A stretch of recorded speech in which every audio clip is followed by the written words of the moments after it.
आज का तुम्हारा टॉपिक है oogenesis, अंड जनन की प्रक्रिया। किसकी बात कर रहे हैं हम?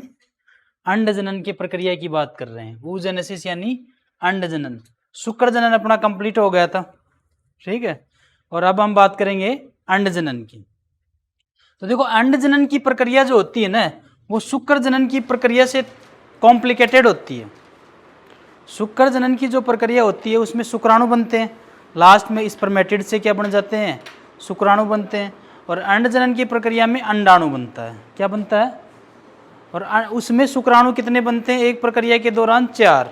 जैसे एक सेल आ रही है तो उसे कितने बनेंगे? एक।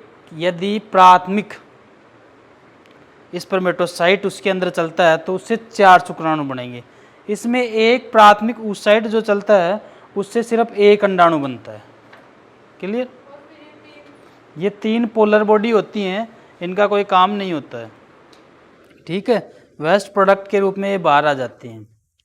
अब हम इसकी बात करते हैं। तो oogenesis की प्रक्रिया आप वहीं से स्टार्ट करोगे कि जो अंडाशय होता है, अंडाशय की स्ट्रक्चर आपने देखी तो अंडाशय के अंदर ऐसे जनन उपकला थी ना। इस जनन उपकला की कोई भी द्विगुणित कोशिका, जिसको आप आदि जनन कोशिका या प्रीमोडियल जम सेल कह सकते हो, वो ये यहाँ दिखा रखी है।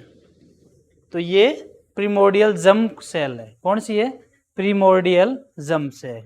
ये प्रीमोडियल जम सेल जो है ये कैसी होगी भाई? अगुणित होगी या द्विगुणित होगी? अगुणित होगी या द्विगुणित होगी ये प्रीमोडियल जम सेल? जल्दी बोलो। द्विगुणित। कैसी होगी? क्योंकि आप जनन उपकला से स्टार्ट कर रहे हो, जनन उपकला की सभी कोशिकाएं प्रारंभ में द्विगुणित ही होती है, तो ये द्विगुणित कोशिका है। अब ये द्विगुणित कोशिका सबसे पहले हम प्रारंभ करते हैं गुणन प्रावस्था। ये गुणन प्रावस्था के अंदर कैसे इंटर होती है? तो गुणन का मतलब आप वैसे भी जानते हो, गुणन का मतलब चीजों का बढ़ना, चीजों का बढ़ना। गुणन यानी मल्टीपल हो रही चीजें, 1 थी 1 से 2, 2 से 4, 4 से 8 बढ़ती जा रही हैं, तो इसमें मल्टीपल हो रही हैं चीजें। अब ये गुणन प्रावस्था कब चलती है? स्त्री में ये गुणन प्रावस्था कब स्टार्ट होती है? 13 साल की एज में, 14 की एज में, 15 की एज में, कब होती है? जल्दी बोलो।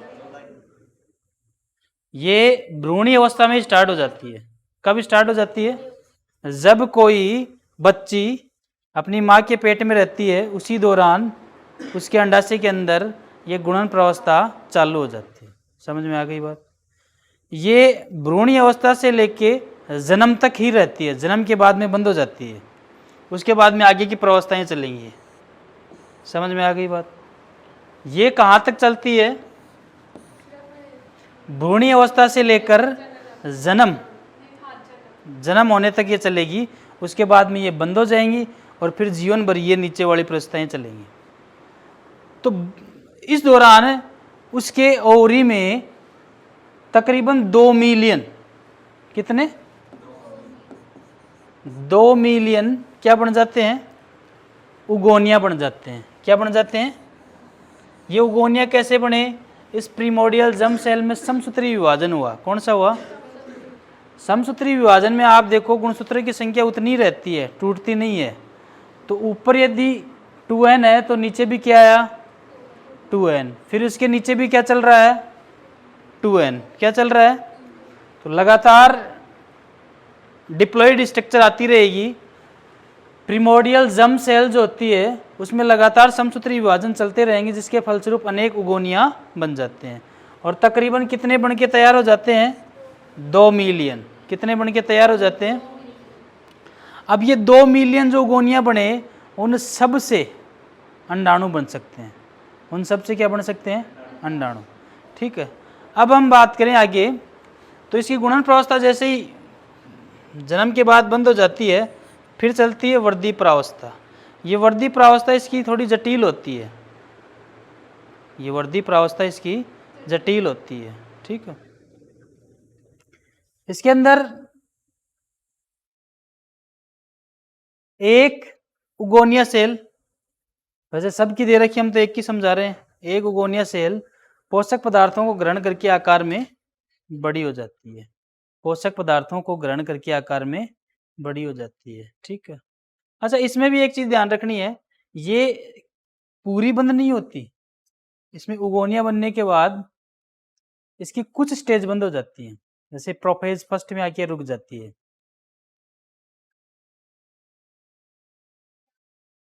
हाँ, ये बन रही उगोनिया ही है 4। ठीक है। इसके बाद में इसकी वर्दी प्रावस्था आती है। वर्दी प्रावस्था में क्या होता है, ये पोषक पदार्थों को ग्रहण करके आकार में दुगनी हो जाती है, और जैसे ही दुगनी हो जाती है, दुगनी होती रहती है, उसी दौरान उसमें अर्धसूत्री विभाजन चालू हो जाता है। अब इसमें अर्धसूत्री विभाजन चालू हो गया, जिसके कारण अर्धसूत्री विभाजन 2 बार होता है। एक बार 1 से 2 सेल बनती है, फिर 1 से 2 सेल बन, मतलब 2 से 4 बन जाती है। ठीक है। तो यहां पर ये जो सेल बनी, इस उगोनिया सेल से ये जो सेल बनी, इसको हम कहेंगे प्राथमिक ऊसाइट। क्या कहेंगे? प्राथमिक ऊसाइट। क्लियर? इस प्राथमिक ऊसाइट की अगर हम बात करें, तो ये प्राथमिक ऊसाइट जो होते हैं, ये भी तकरीबन 60 से 70 हजार तक बन जाते हैं। आप बोलोगे सर 2 मिलियन आई थी, बाकी की कहाँ गई? बाकी के नष्ट हो जाते हैं। कितने प्राथमिक ऊसाइट बन जाएंगे? 70 से 80 हजार तक। कितने बन जाएंगे? अब ये प्राथमिक ऊसाइट बन गए, अब इनमें अर्धसूत्री विभाजन चालू हो जाएगा। अर्धसूत्री विभाजन फर्स्ट चालू होगा, जिसके फलस्वरूप 2 सेल बनेगी। मैंने यहाँ पर एक सेल को बड़ा दिखा रखा और एक को छोटा। ये कुछ इसी प्रकार बनती हैं, जैसे आपने पहले भी पीतक अवस्थाएं पढ़ी थी, पुट्टक अवस्थाएं पढ़ी थी। हाँ, वो कोई दिक्कत नहीं है। पुट्टे की अवस्था पढ़ी थी आपने, पढ़ी थी ना।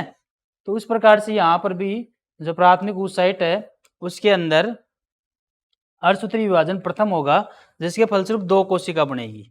एक कोशिका बड़ी और एक कोशिका छोटी।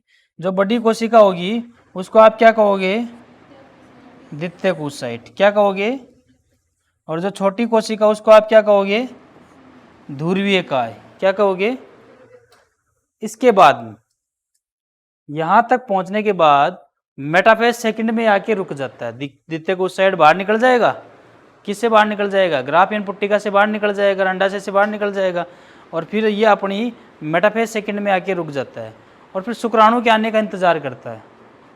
ठीक है, ये इसकी टाइमिंग होती है कि शुक्राणु के आने का वो इंतजार करे, और शुक्राणु आने का इंतजार करता है, और ये उसके आने पर ये द्वितीयक ऊसाइट होता है, वापस अर्धसूत्री विभाजन करके 2 सेल बना लेता है, एक बड़ी और एक छोटी। बड़ी सेल को क्या कहेंगे? अंडाणु। क्या कहेंगे? और अंडाणु किससे मिल जाएगा? किससे मिल जाएगा? शुक्राणु से, और निषेचन की प्रक्रिया पूरी हो जाएगी। इधर ये ध्रुवीय काय ही बनाती हैं आगे जाके। इस प्रावस्था को आप परिपक्वन प्रावस्था कहते हो, इसको आप वर्दी प्रावस्था कहते हो। हाँ, वो भी ऐसी ही है, बस थोड़ा चेंज है थोड़ा सा। हाँ हाँ हाँ, सही है, सही। तो वापस से देख लो एक बार। ठीक है। सबसे पहले प्रीमोडियल जम सेल होती है। प्रीमोडियल जम सेल कहाँ से आई? अंडाशय की जनन उपकला से। कहाँ से आई? अंडाशय की जनन उपकला से। प्रीमोडियल जम सेल में लगातार समसूत्री विभाजन होते रहे, जिसके फलस्वरूप अनेक उगोनिया सेल बन गई। ये जो कार्य होता है भ्रूणीय अवस्था में ही हो जाता है, और यहाँ पर उगोनिया बनने के बाद प्रोफेज फर्स्ट में आके ये रुक जाती हैं एक बार के लिए। कब रुक जाती हैं? प्रोफेज फर्स्ट का मतलब क्या होता है? सेल साइकिल के जो चक्कर होते हैं ना, प्रोफेज, मेटाफेज, एनाफेज, टीलोफेज, ये जो साइकिलों के चक्कर होते हैं वो बंद हो जाते हैं, तो प्रोफेज फर्स्ट में आके रुक जाती है। प्रोफेज फर्स्ट में आने के बाद जब वर्दी अवस्था चालू होती है, तो वर्दी अवस्था जन्म के बाद चालू होती है। कब चालू होती है? जन्म के बाद चालू होती है। जन्म से लेकर ये कहाँ तक रहती है? वर्दी अवस्था जन्म से लेकर ऐसे बोल सकते हो आप, ये यौन काल तक रहती है। कहाँ तक रहती है? ठीक है। इसमें प्राथमिक ऊसाइट बन जाएंगे। अच्छा, ये जो है, ये सेल उगोनिया सेल जब आकार में बड़ी हो जाती है, तो बड़ी हुई आकार की स्ट्रक्चर को हम क्या कहेंगे? प्राथमिक ऊसाइट।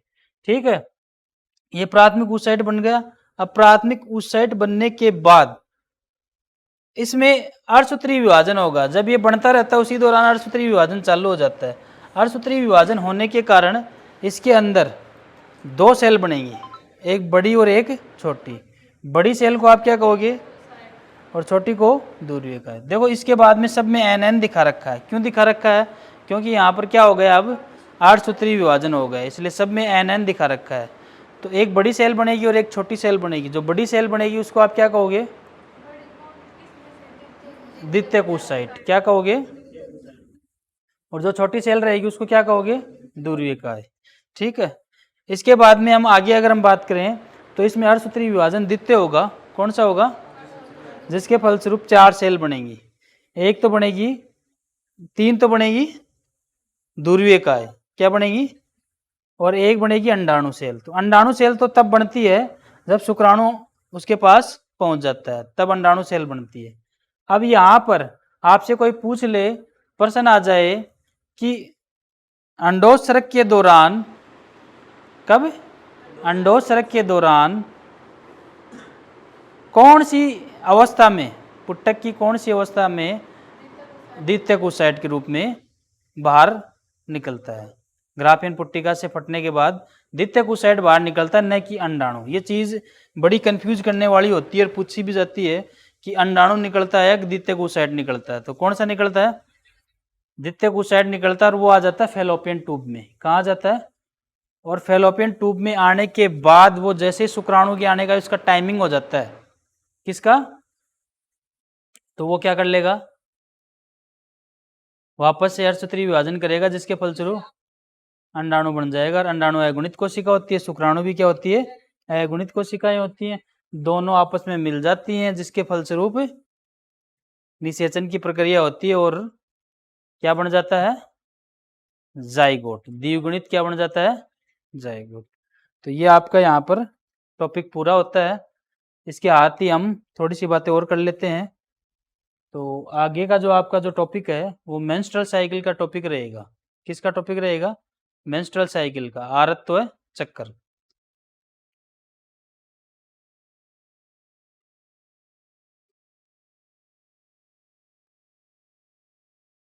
कॉमन सी बातें करेंगे इसके ऊपर, डिटेल से हम अगली क्लास में पढ़ेंगे इसको। अभी के लिए थोड़ी सी कॉमन सी बातें कर लेते हैं आरत्व चक्कर के ऊपर। भाई ये आरत्व चक्कर का नाम आपने कहाँ सुना? सुना क्या कभी छोटी क्लासों में, 10th क्लास में? नहीं सुना, नहीं सुना। 11th में? नहीं। ठीक है। आरत्व चक्कर, या इसको आप मासिक चक्कर भी कह सकते हो, या इसको रज चक्कर भी कहा जाता है, या इसको ऋतुस्राव भी कहा जाता है, इसको माहवारी भी कहा जाता है, इसको मेंस्ट्रुअल साइकिल भी कहा जाता है। बहुत सारे नाम हो गए इसके, बहुत सारे नाम हो गए ना। अब ये आरत्व चक्कर जो होता है वो सिर्फ किस में होता है? महिलाओं में। ठीक है, स्त्रियों में होता है। हम ह्यूमन की बात कर रहे हैं, इसलिए किसी दूसरे जंतु की हम बात ही नहीं कर रहे। हम तो चैप्टर हमारा क्या है? रिप्रोडक्शन इन ह्यूमन, मानव में जनन। तो स्त्रियों के अंदर होता है, और स्त्रियां जो होती हैं वो प्राइमेट्स में आती हैं। किस में आती हैं? प्राइमेट्स में आती हैं। अच्छा, वैसे प्राइमेट्स में और भी आते हैं, जैसे बंदर है, गिब्बन है, चिंपांजी है, इनमें भी होती है मेंस्ट्रुअल साइकिल। ठीक है। तो आरत्व चक्कर, भाई अगर हम टाइम देखें तो आरत्व चक्कर का टाइमिंग कितना होता है? कितना होता है? 28 डेज का। कितना होता है? यानी 28 डेज का, 28 दिन का या 28 डेज का। अच्छा, ये तो होती है नॉर्मल कंडीशन, ये तो नॉर्मल कंडीशन होती है। ठीक है। लेकिन जिस तरीके से ये जो लाइफ स्टाइल है जीवन की जो लाइफ स्टाइल चल रही है, ठीक है, उस तरीके से ये 28 डेज का जो होता है उसमें चेंजेस हैं। 100% नहीं कह सकते हम कि ये 28 डेज का ही रहेगा। 30 डेज का हो सकता है, 32 डेज का हो सकता है, 26 डेज का हो सकता है, 25 डेज का भी हो जाता है कभी कभी, लेकिन नॉर्मल कंडीशन इसकी कौन सी रहेगी? यानी अगर आज मेंस्ट्रुअल साइकिल स्टार्ट हो गई है तो अब वो कब आनी चाहिए वापस से? 28 दिन बाद में आनी। ये तो है नॉर्मल कंडीशन, लेकिन ऐसा बहुत कम, क्योंकि इसका सबसे बड़ा असर क्या है? Life style. क्या है? ड्रग, इन्वायरमेंट, बहुत सारी चीजें इसको इम्पैक्ट डालती हैं, जैसे ड्रग का यूज करना। अब ड्रग कौन सा, कोई कोकीन, हीरोइन, ये थोड़ी खानी है। ड्रग कौन सी? आप मेडिसिन लेते हो सारी ड्रग्स में आती हैं, बहुत कम मेडिसिन है जो नॉन ड्रग के अंदर होती हैं, बाकी लगभग मेडिसिन आपकी ड्रग्स के अंदर आती हैं। आप सर दर्द का टेबलेट लेते हो, कोई पेन किलर लेते हो,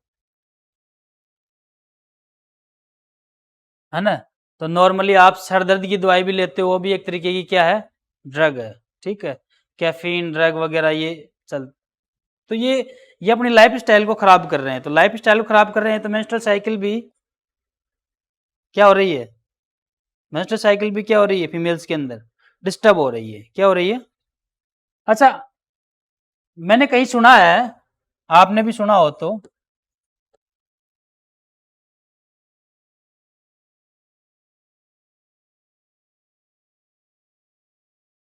पॉलीसिस्टिक ओवरी सिंड्रोम, नाम सुना कभी? ये जो डिजीज है वो स्त्रियों में बहुत देखी जा रही है इस टाइम पे, देखा जाए तो। इसमें क्या होता है, उनकी ओवरी के अंदर गांठ हो जाती है। कहाँ गांठ हो जाती है? एक तरीके का क्या है ये? कैंसर। एक तरीका क्या है ये? तो पॉलीसिस्टिक ओवरी सिंड्रोम बहुत सी महिलाओं में देखने के लिए मिलता है। ऐसी कंडीशन में जो मेंस्ट्रुअल साइकिल है वो बंदी हो जाती है। 28 दिन की तो छोड़ो आप, ऐसी कंडीशन में मेंस्ट्रुअल साइकिल जो होती है वो क्या हो जाती है? बंद हो जाती है। तो देखो, नेचुरल प्रोसेस है वैसे तो, लेकिन आज इस पे इम्पैक्ट पड़ रहा है, मैं ये बात कर रहा हूँ। ठीक है, अब हम इसके बारे में और जानेंगे। अच्छा, जब फर्स्ट बार किसी फीमेल के मेंस्ट्रुअल साइकिल आती है तो 13 से 14 की एज में, कब फर्स्ट बार इसके मेंस्ट्रुअल साइकिल आती है, तो मेंस्ट्रुअल साइकिल जब फर्स्ट बार आती है उसको क्या कहते हैं?